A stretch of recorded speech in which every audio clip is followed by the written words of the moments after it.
Hello and welcome to the very first episode of the Salmon Trout Steelheader podcast. My name is Lucas Holmgren and I'm happy to have you here with me. This podcast will involve a lot of different things, including reading articles from the Salmon Trout Steelheader magazine, having a few guests in to do some interviews, and going over just a lot of information and content related to salmon trout steelhead. And for the inaugural episode, episode 1, we'd like to go all the way back to 1967 to the very first issue of Salmon Trout Steelheader.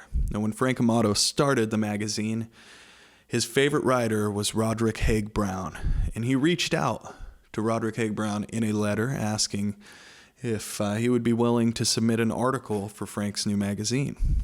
Now, the magazine took off, being that other magazines at the time didn't really go into depth with those species, or perhaps they were a little too general. It really took the hearts of many of the readers and continues to this day. So today I'll be reading the article by Roderick Haig Brown called "Will the Chinook Take a Fly?"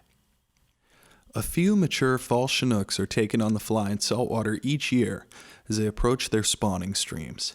These fish, often in the 30 or 40 pound class, usually respond to large streamer flies that are being trolled for cohos, and the response, no doubt, is a residual reflex conditioned by several years of saltwater feeding, as is the response of similar fish to plugs or spoons or mooched herring. I feel quite sure that large immature Chinook feeding actively near the surface in saltwater could be taken quite readily on large streamer flies, though I have never had the luck to run into this set of circumstances. Once the big fall Chinook move up into freshwater, they become very difficult fish to move by any means. One may hook a fish or two in a pool holding 100 or more of them by patient casting of a spoon or spinner, but it is a slow, uncertain business. I have fished for them a good deal in this way and can recall only one day when the fish took freely. On that September day, some 35 years ago, a friend and I fished the last tidal pool of the Nipkish River on Vancouver Island from 3 in the afternoon until dark and never made more than 2 or 3 casts without a strike. They were all large fish, 30, 40, and 50 pounders, and all fresh and strong. Several hit the spoons we were fishing almost as they landed on the water, and I have often wondered what a large bright fly might have done under the particular conditions of that unusual day. Since that time, I have made conscientious attempts to catch fresh-run fall Chinooks by orthodox fly fishing methods. Though I know my flies passed over scores of fish, I have never had the slightest success in this deliberate fishing. As a check, I have usually taken along a casting rod and have several times hooked a fish on a smallish lure within a few minutes, after casting over the same fish for several hours with my assorted flies. Yet, large fall Chinooks can be taken by ordinary fly fishing methods. I know because I have taken them. In fact, on more than one occasion, I have had to stop fishing wet and turn to a floating fly to avoid taking them. Other steelhead fishermen I know have had similar experiences on other streams. In the Campbell, this nearly always happens in October when I'm fishing for steelhead or cutthroats.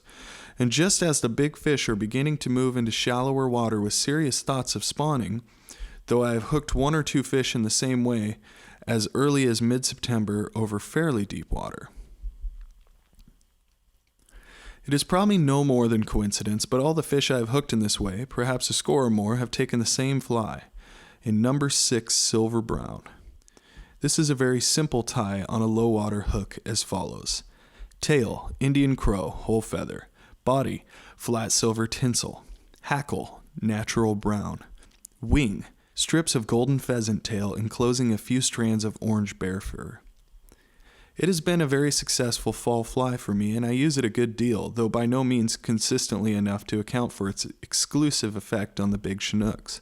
This range of experiments and experiences has all taken place on the Campbell River on Vancouver Island, a short-run stream with 1.5 miles of spawning water below an impassable falls.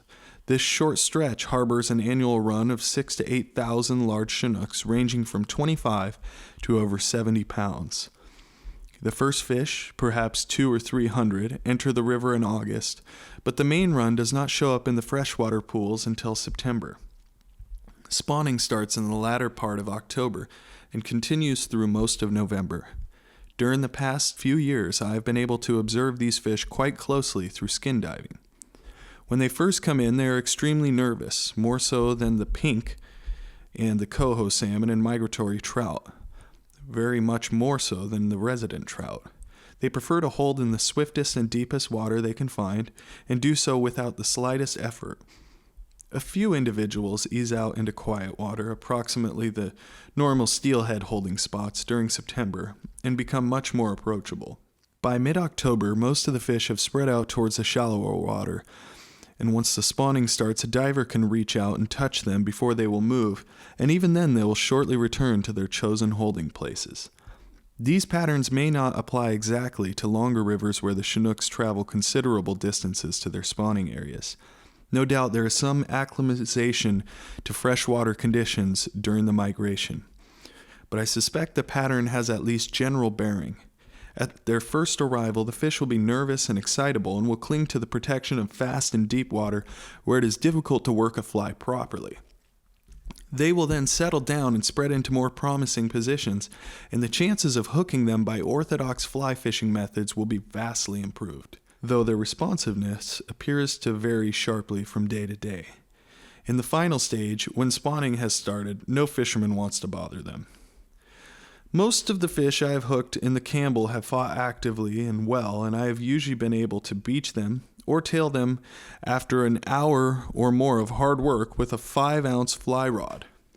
A few have gone off into deep water and sulked, and when this happens, I usually break off the proceedings. The October fish are still in good shape, but quite dark. Both my September fish were still silvery. Since I always release the fish, if I am lucky enough to beach them, performance matters more than condition or appearance. But one would naturally prefer to hook fish in the full strength and quality of their first arrival. The question remains, can this be done? I am inclined to think it can be. The Campbell has been closed to all salmon fishing from August 15th to November 15th for several seasons past, and in any event I abandoned by experiments some years before that. Consequently, I've never tried anything approaching a high-density line, with a really fast sinker and a fly balance to sink as fast or a little faster. It would be possible to work reasonably well in the deep, swift water fish prefer on their first arrival. In spite of their apparent preoccupation with the hazards and uncertainties of their strange surroundings, it is difficult to believe that there would not be one or two among them that would turn to a smallish fly, swimming and darting around nearby. Such fishing calls for patience and persistence, but success means a spell of action lively enough to satisfy any fly rod enthusiast. The power of a 30 or 40 pounder hooked on fly gear in the fast water of a stream has to be felt to be believed.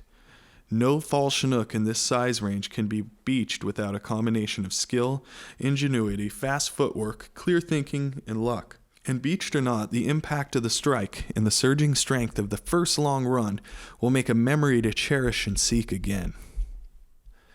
And there it is, the article from the 1967 Salmon Trout Steelheader issue of August and September. And Roderick Haig Brown would go on to supply many more articles for Salmon Trout Steelheader, which we will be reading in future episodes of the Salmon Trout Steelheader podcast. So make sure you're subscribed. Please tell your friends. And if there's anything you'd like to hear about on the podcast, please go to salmontroutsteelheader.com and contact us. And you can also read a multitude of articles on salmontroutsteelheader.com. And of course, pick up the magazine in your local newsstands or subscribe and get it mailed right to your door. So that was a unique snapshot. 1967, and he's even referring to 20 or 30 years prior to that.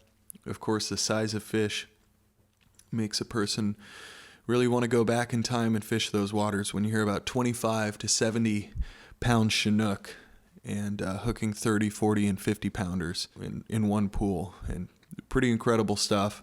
Of course, these days, some new amazing developments have came along for hooking fresh Chinook and strong water, and of course the rods and the gear and the flies have improved massively. But it is good to get the perspective of a writer back in 1967 and hear about his quest for Chinook salmon on the fly. So Thank you so much for listening. We'll be covering a multitude of topics coming up, as well as bringing in a few guests for some interviews. And this episode was brought to you by AmatoBooks.com. Go to Amato Books for some of the finest books, maps, charts ever written about fishing. Incredible content that you won't find anywhere else. AmatoBooks.com.